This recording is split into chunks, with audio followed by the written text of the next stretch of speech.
नमस्कार। आज हम बात करने वाले हैं विश्व पृथ्वी दिवस की। ये सिर्फ कैलेंडर की कोई तारीख नहीं है, बल्कि हमारे प्लैनेट के लिए एक बहुत बड़ी चेतावनी है। और हाँ, हमारे लिए एक मौका भी है। तो आइए देखते हैं कि हमारी पृथ्वी आज किन मुश्किलों से गुजर रही है, और उससे भी जरूरी कि इन मुश्किलों से निपटने के लिए हम क्या कर सकते हैं। चलिए शुरुआत इसी सीधे लेकिन बहुत गहरे सवाल से करते हैं। ये हमें याद दिलाता है कि दांव पर क्या लगा है। हमारी हर चीज, हमारा पूरा वजूद, सब कुछ इसी नीले ग्रह पर तो टिका है। अब ये नंबर देखिए, सिर्फ 1 डिग्री सेल्सियस। सुनने में तो बहुत छोटा लगता है ना, कि भाई 1 डिग्री से क्या ही फर्क पड़ता है। लेकिन सच तो यह है कि इसी 1 डिग्री ने हमारे ग्रह का पूरा संतुलन बिगाड़ दिया है। ये इतना बड़ा बदलाव है कि 2024 इतिहास का सबसे गर्म साल बन गया है। ये हमारे प्लैनेट के लिए एक खतरे की घंटी है। तो सवाल उठता है कि आखिर पृथ्वी दिवस मनाने की जरूरत ही क्यों पड़ी। देखिए, इस दिन को समझने के लिए हमें पहले उस संकट को समझना होगा जिसने इस दिन को जन्म दिया। तो समस्या की जड़ वो यहाँ है। हमारी गतिविधियां, खासकर कोयला, पेट्रोल, डीजल जैसे जीवाश्म ईंधन को जलाना लगातार हमारे वायुमंडल में गर्मी को कैद कर रही हैं।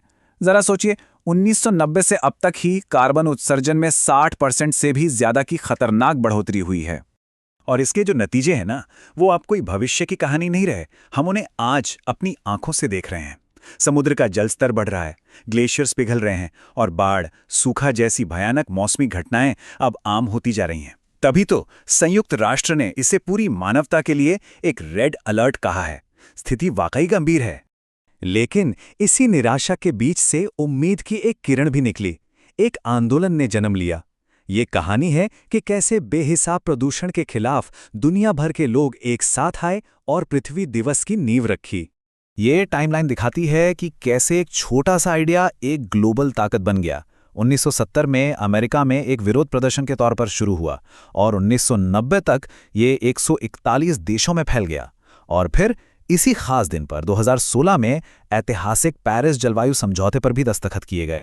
तो चलिए इतिहास से अब आज की बात करते हैं।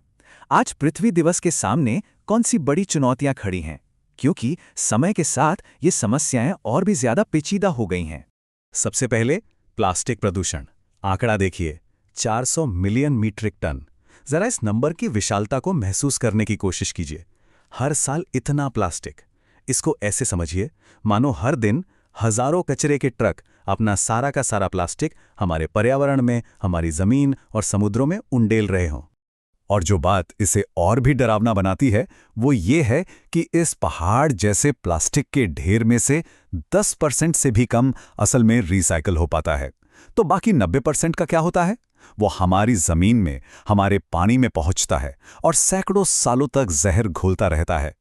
संकट सिर्फ प्लास्टिक तक ही सीमित नहीं है।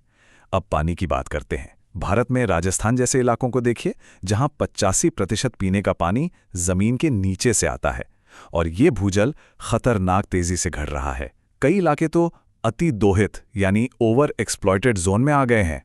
मतलब हम जितना पानी निकाल रहे हैं, उतना वापस जमीन में जा ही नहीं रहा। और जानते हैं, ये सारी समस्याएं एक दूसरे से जुड़ी हुई हैं। जंगल कटते हैं तो जानवरों का घर छिन जाता है, फैक्ट्रियों का धुआं हमारी सांसों में जहर घोलता है, और जमीन में मिलता केमिकल कचरा हमारी उपजाऊ जमीन को बंजर बना देता है। और इन सब का नतीजा क्या होता है? हजारों जीव जंतुओं की प्रजातियां विलुप्त होने की कगार पर पहुंच जाती हैं। तो चलिए, चुनौतियों की बात तो बहुत हुई, अब आते हैं समाधानों पर। ये इस बातचीत का सबसे जरूरी और उम्मीद भरा हिस्सा है, जो हमारी शक्ति, हमारा ग्रह की थीम पर आधारित है। ये स्लाइड सीधे समस्या की जड़ को दिखाती है। आज भी हमारी दुनिया की 75% से ज्यादा ऊर्जा जीवाश्म ईंधन से आती है। यही जलवायु परिवर्तन की सबसे बड़ी वजह है। ये हमारी सबसे बड़ी चुनौती है, लेकिन यहीं पर हमारा सबसे बड़ा अवसर भी छिपा है। तो हमारे सामने जो चुनाव है वो बिल्कुल साफ है। एक तरफ है प्रदूषण फैलाने वाले सीमित जीवाश्म ईंधन, और दूसरी तरफ है सूरज, हवा और पानी से मिलने वाली साफ और कभी न खत्म होने वाली नवीकरणीय ऊर्जा। इस जलवायु संकट का असली समाधान इसी दूसरे रास्ते पर चलने में है। और अच्छी बात यह है कि ये अब कोई दूर का सपना नहीं है। भारत जैसे देश इस बदलाव में दुनिया को रास्ता दिखा रहे हैं। 2030 तक 500 गीगावाट नवीकरणीय ऊर्जा पैदा करने का लक्ष्य रखना एक बहुत ही बड़ा और साहसिक कदम है। ये दिखाता है कि बड़े पैमाने पर बदलाव मुमकिन है। और ये बदलाव जमीन पर कैसा दिखता है, इसका एक शानदार उदाहरण ये है। वही राजस्थान जो पानी के संकट से जूझ रहा है, आज सौर ऊर्जा का पावर हाउस बन गया है। अकेले 18 गीगावाट से ज्यादा की क्षमता। ये साबित करता है कि साफ ऊर्जा का भविष्य सिर्फ संभव नहीं है, ये आज की हकीकत है। तो चलिए अब बात करते हैं सबसे अहम सवाल की। बड़े बड़े राष्ट्रीय लक्ष्य तो अपनी जगह हैं, लेकिन हम और आप एक व्यक्ति के तौर पर क्या कर सकते हैं? ये खूबसूरत और यादगार लाइन हमें हमारी अपनी ताकत याद दिलाती है। पेड़ लगाने जैसा छोटा सा काम भी हमारे ग्रह को ठीक करने के सबसे सीधे और असरदार तरीकों में से एक है।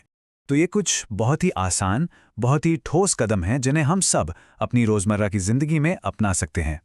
पेड़ लगाना, सिंगल यूज प्लास्टिक को ना कहना, पानी और बिजली बचाना, और हाँ, सबसे जरूरी, दूसरों को भी इसके बारे में जागरूक करना।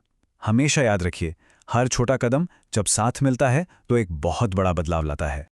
और आखिर में ये एक सवाल हम सब के लिए है। ये सिर्फ एक सवाल नहीं, बल्कि हमारी जिम्मेदारी है। हम आज जो भी फैसले ले रहे हैं, वही ये तय करेगा कि हम आने वाली पीढ़ियों के लिए कैसी दुनिया छोड़कर जाएंगे। इसका जवाब हम सबको मिलकर देना है।